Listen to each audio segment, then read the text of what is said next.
कभी कभी ऐसा होता है कि हम कुछ अलग भी खाना चाहते हैं और बच्चे भी कुछ अलग खाने की जिद करते हैं, लेकिन वो जो हम खाना चाहते हैं और अपने बच्चों को देना चाहते हैं वो हेल्दी भी होना चाहिए। तो आज का जो नाश्ता है वो सिर्फ आपके लिए है, बिल्कुल हेल्दी ऑप्शन होने वाला है। Hello friends, magic kitchen by Guni में आपका वेलकम है। तो चलिए बिना टाइम वेस्ट किए इस नाश्ते को बनाना स्टार्ट कर लेते हैं।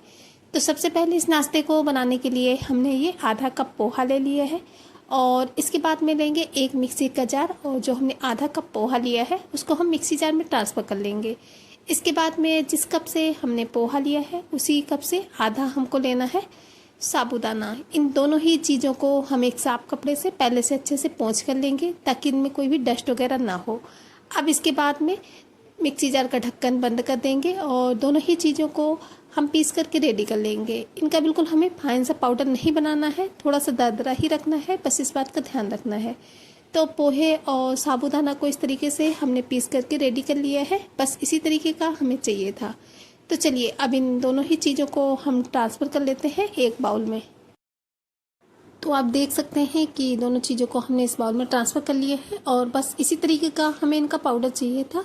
ज़्यादा हमें इन्हें फाइन नहीं करना है, थोड़ा सा साबूदाने के चंक्स रहते हैं तो रेसिपी में बहुत ही अच्छे लगते हैं। इसके बाद में हमने ले लिया है एक बॉयल आलू, जिनको कि पहले से हमने बॉयल करके रखा था, और छील करके लेंगे एक बारीक वाला ग्रेटर, उससे हम पूरे ही आलू को इस तरीके से इसी बाउल में ग्रेट कर देंगे। तो पूरा ही आलू जो है उसको हमने इसमें ग्रेट कर दिया है। और हाँ, आप चाहें तो आलू को मैश करके भी इसमें ऐड कर सकते हैं, लेकिन बस इतना याद रखना चाहिए कि आलू का कोई भी बड़ा चंक्स वगैरह इसमें ना रहे। तो पूरे ही आलू को हमने ग्रेट कर लिया है। अब चलिए इस ग्रेटर को हम रख देते हैं साइड में, और अब इसमें हम ऐड करेंगे ये आधा चम्मच के करीब नमक। ज़्यादा नमक अभी हम इसमें यूज नहीं करेंगे क्योंकि आगे भी रेसिपी में हमें नमक का यूज करना है, इस वजह से आधा चम्मच नमक ऐड करने के बाद में अब हमने ये 3 से 4 चम्मच के करीब ताज़ा फ्रेश दही ली है, मतलब कि एक छोटी कटोरी। और हाँ, दही बस हमको ताज़ी फ्रेश ही लेनी है, दही बिल्कुल खट्टी नहीं होनी चाहिए। अब इसके बाद में इन सभी चीज़ों को हम बढ़िया अच्छे से मिक्स करेंगे और हमें इसका डो लगा करके रेडी करना है। अभी हम इसमें पानी बिल्कुल भी ऐड नहीं करेंगे। अभी हमें आलू के मॉइस्चर से और दही के मॉइस्चर से ही इसको अच्छे से गूंथना है। थोड़ी देर तक इसे इसी तरीके से मिक्स करते जाएंगे तो ये सभी चीज़ें अच्छे से बाइंड होने लगेंगी।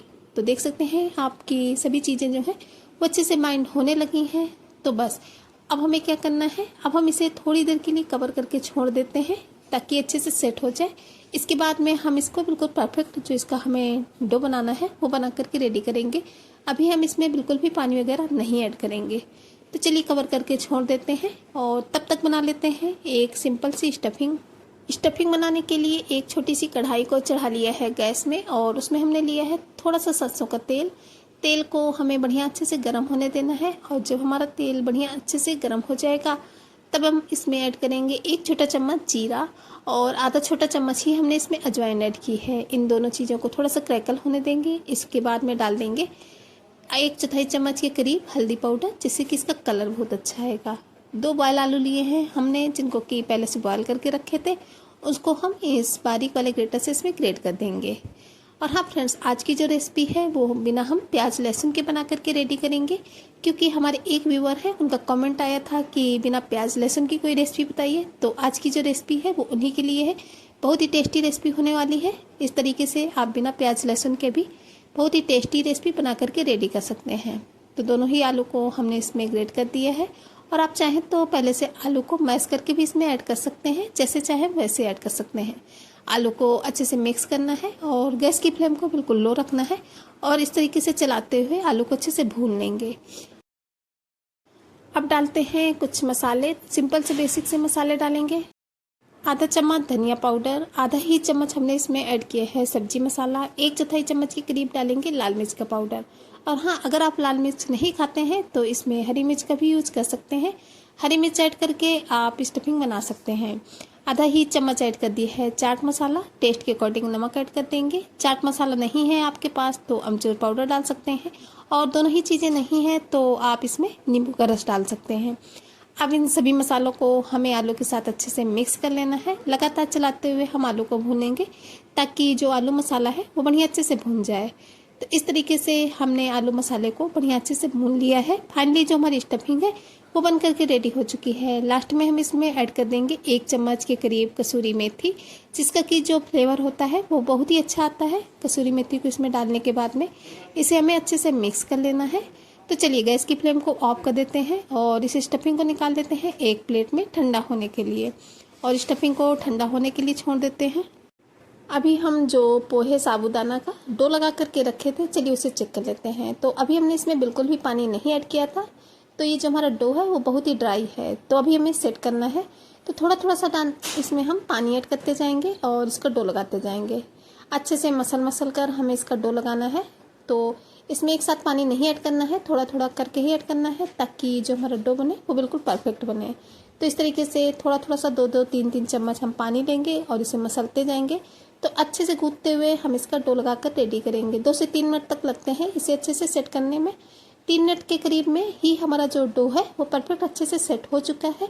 बस इसी तरीके का हमें इसको चाहिए था। अभी इससे ज़्यादा हमें इसे गीला बिल्कुल भी नहीं करना है। तो चलिए अभी हम अपने हाथों को अच्छे से क्लीन करके आते हैं। इसके बाद में हम अपनी रेसिपी बनाकर रेडी करेंगे। तो अभी हमने अपने दोनों ही हाथों को अच्छे से क्लीन कर लिया है। क्लीन करने के बाद में थोड़ा सा ऑयल लेंगे और हाथों को अच्छे से ग्रीस कर लेंगे। ग्रीस करने के बाद में अब हम इस तरीके से हमें थोड़ा सा डो का पोर्शन लेना है, जैसे कि एक नींबू वगैरह होता है बड़े साइज का, बस उसी साइज का। दोनों फिंगर की सहायता से और अंगूठे की सहायता से इसे बड़ा करेंगे और हथेली में रखते हुए इस तरीके से हम इसे पतला कर लेंगे। अब इसके बाद में हम 1 चम्मच के करीब स्टफिंग लेंगे और इसके सेंटर में इस तरीके से स्टफिंग को रख देंगे। स्टफिंग रखने के बाद में अब इसके एक साइड को इस तरीके से पलटाएंगे और फिर दूसरा साइड इसके ऊपर चिपका देंगे और इस तरीके से हम चारों तरफ से इसे फोल्ड कर देंगे और इसे इस तरीके से सेप देंगे। तो अच्छे से फिल करते हुए हमें इसे सेप देना है। बहुत ईजिली हो जाता है क्योंकि इसमें हमने साबूदाने और पोहे का यूज किया है, इस वजह से सेप देने में बिल्कुल भी परेशानी नहीं होती। और अगर थोड़ी बहुत स्टफिंग दिखती भी है तो उससे कोई प्रॉब्लम नहीं होगी। तो इस तरीके से हमने एक जो नाश्ते का पीस है वो बना करके रेडी कर लिया है। चलिए इस पे जो हमारा पीस को बन कर रेडी हुआ है इसे रख लेते हैं एक प्लेट में, और इस तरीके से हम आपको दूसरा भी बना कर दिखा देते हैं। तो फिर से हमने थोड़ा सा डो का पोर्शन ले लिया है और हाथों में इस तरीके से ऑयल लगाते हुए इसे चिकना करेंगे और इस तरीके से चपटा करते हुए थोड़ा सा बड़ा करेंगे हथेली में रखते हुए। अब इसके बाद में सेंटर में रखेंगे 1 चम्मच के करीब स्टफिंग, और स्टफिंग रखने के बाद में हम एक साइड से पहले तो इसके ऊपर इस तरीके से फोल्ड करेंगे और दूसरा साइड इसके ऊपर इस तरीके से अच्छे से चिपका देंगे। फिर जो इसके दोनों कॉर्नर है उसको भी इस तरीके से हमें एक दूसरे के ऊपर चिपका देना है, और दूसरा भी जो हमारा नाश्ते का पीस है वो बन करके रेडी हो चुका है। तो चलिए इसी तरीके से बाकी सभी पीसेस बना करके रेडी करते हैं। इसके बाद में आपसे मिलते हैं। तो लीजिए फ्रेंड्स, इस तरीके से हमने ये 5 पीसेस जो है वो बना करके रेडी कर लिए हैं फिल करके। तो चलिए अभी हम इन्हें लेकर के चलते हैं गैस की तरफ स्टीम करने के लिए। तो इन्हें स्टीम करने के लिए हमने कढ़ाई में पहले से पानी को गर्म होने के लिए रख दिया था। उसके ऊपर रखी है हमने एक ये जाली वाली थाली को अच्छे से ऑयल से ग्रीस कर लेंगे, ताकि हम अपने जब नाश्ते को इसमें स्टीम करें तो ये थाली में चिपके नहीं। अच्छे से ऑयल से ग्रीस करने के बाद में अब हम एक एक करके अपने 5 ही पीसेस को इस थाली में एडजस्ट कर देंगे।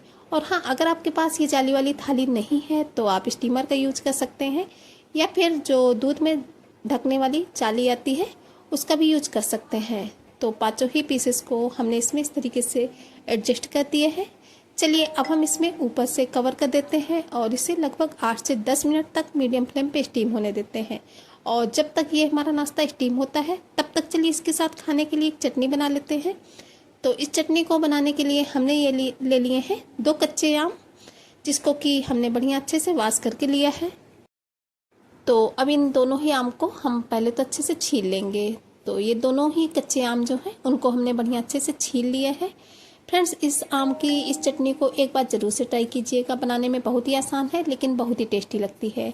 तो दोनों ही आम को हमने बढ़िया अच्छे से छील लिया है। छीलने के बाद में अब हम इसे कट करेंगे। तो इस तरीके से दोनों ही आम का जो ऊपरी जो गूदा होता है उसको हमने छील करके और कट करके इस कटोरी में निकाल लिया है। तो पूरे ही गूदे को कटोरी में निकालने के बाद में चलिए अब इसे लेकर के चलते हैं गैस की तरफ। तो गैस में हमने एक भगोना रख दिया है और उसमें रख दिया है 1 गिलास पानी गर्म होने के लिए। उसमें जो भी हमने ये कच्ची कैरी को कट करके रखा था उसको डाल देंगे और ढक देंगे, और हमें कच्ची कैरी जो है ये इसको बॉयल होने देना है। तो 5 से 6 मिनट में ही जो हमारी ये कच्चे आम है ये बढ़िया अच्छे से बॉयल हो जाते हैं। तो जब तक हमारे ये कच्चे आम बॉयल हो रहे हैं तब तक जो हम नाश्ते को स्टीम करने के लिए रखे थे उसे चेक कर लेते हैं।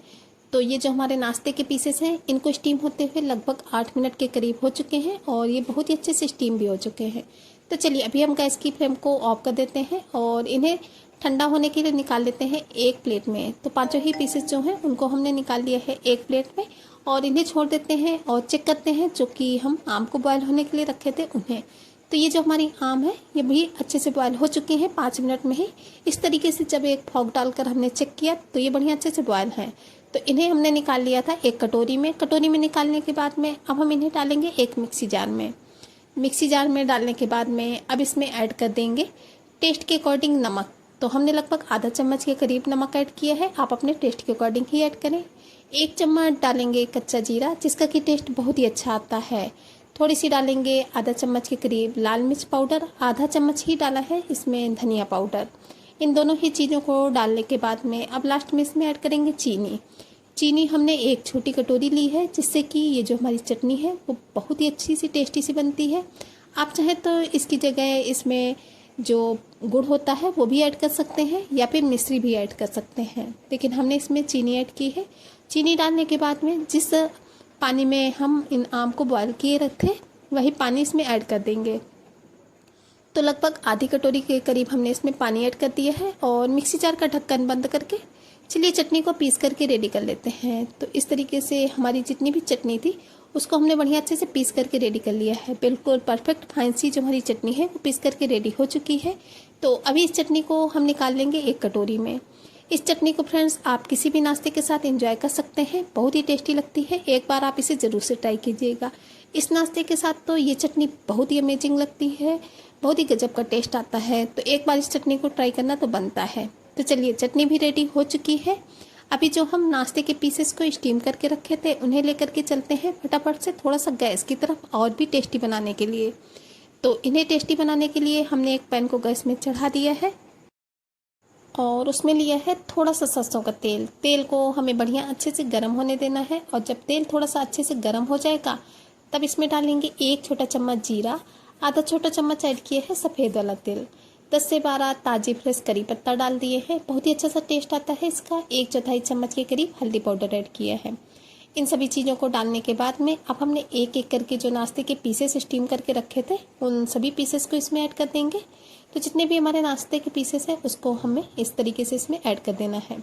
और हाँ फ्रेंड्स, आप हमारे नाश्ते की वीडियोज कहाँ से देख रहे हैं प्लीज़ कमेंट बॉक्स में बताना बिल्कुल भी नहीं भूलिएगा, क्योंकि आप लोगों के एक कमेंट से बहुत ही ज़्यादा मोटिवेशन मिलता है आप लोगों के लिए इसी तरीके से नई नई रेसिपी के वीडियो चलाने के लिए। और हमें भी पता चलता है कि हमारी जो रेसिपी है वो कहाँ कहाँ से देखी जाती है, आप लोग हमें कहाँ कहाँ से सपोर्ट करते हैं। तो प्लीज़ कमेंट बॉक्स में एक कमेंट करना बिल्कुल भी नहीं भूलिएगा। ऊपर से हमने इसमें ऐड कर दिया है थोड़ा सा लाल मिर्च का पाउडर और आधा चम्मच के करीब हमने इसमें ऐड कर दिया है चाट मसाला। बहुत ही गजब का टेस्ट आता है इन दोनों ही चीज़ों को डालने से और नाश्ते का जो लुक्स है वो भी बढ़ जाता है। इन सभी चीज़ों को डालने के बाद में अब हम एक एक करके सभी नाश्ते के पीसेस को पलट देंगे और इसी तरीके से उलट पलट करते हुए हमें अपने सभी पीसेस को अच्छे से क्रंची कर लेना है। एक बार आप इस रेसिपी को ज़रूर से ट्राई कीजिएगा, बिल्कुल अलग सा टेस्ट आता है। ये रेसिपी खाने में टेस्टी होती है, हेल्दी भी होती है। आज के पहले इस टाइप की रेसिपी आपने कभी नहीं ट्राई की होगी, आपके बच्चों के या बड़ों को भी बहुत ही ज़्यादा पसंद आएगी। तो ट्राई करना तो बनता है। इसी तरीके से उलट पलट करते हुए हमें अपने सभी नाश्ते के पीसेस को बढ़िया अच्छे से क्रंची कर लेना है। और हाँ फ्रेंड्स, अगर अभी तक आप लोग चैनल को सब्सक्राइब नहीं किए हैं, चैनल पर नए हैं तो प्लीज़ चैनल को सब्सक्राइब करना बिल्कुल भी नहीं भूलिएगा, वो भी बेल आइकन के साथ में, ताकि आने वाली वीडियोज की नोटिफिकेशन आपको टाइम पर मिलती रहे, क्योंकि हम अपने चैनल पर इसी तरीके से नई नई रेसिपी के वीडियोस लाते रहते हैं। तो फाइनली जो हमारे नाश्ते के पीसेस हैं अच्छे से क्रंची हो चुके हैं। तो अभी हम गैस की फ्लेम को ऑफ कर देते हैं और फाइनली आपको हम अपने नाश्ते का फाइनल लुक दिखाते हैं। तो लीजिए फ्रेंड्स, रेडी हो चुका है सुपर टेस्टी सुपर हेल्दी सा नाश्ता, जिसको कि हमने सर्व किया है उसी कच्चे आम की चटनी के साथ। इस चटनी के साथ ये नाश्ता बहुत ही टेस्टी लगता है। तो एक बार आप इसे ज़रूर से ट्राई कीजिएगा। और आपको अगर रेसिपी पसंद आई हो तो प्लीज़ इसे एक छोटा सा लाइक ज़रूर करें, ज़्यादा से ज़्यादा फैमिली फ्रेंड्स के साथ शेयर भी करें ताकि वो भी इस रेसिपी का आनंद उठा सकें। तो फिर चलिए फ्रेंड्स, चलते हैं, मिलेंगे किसी नई वीडियो में इसी तरीके की किसी नई यूनिक सी रेसिपी के साथ। तब तक के लिए bye bye, thanks for watching my video.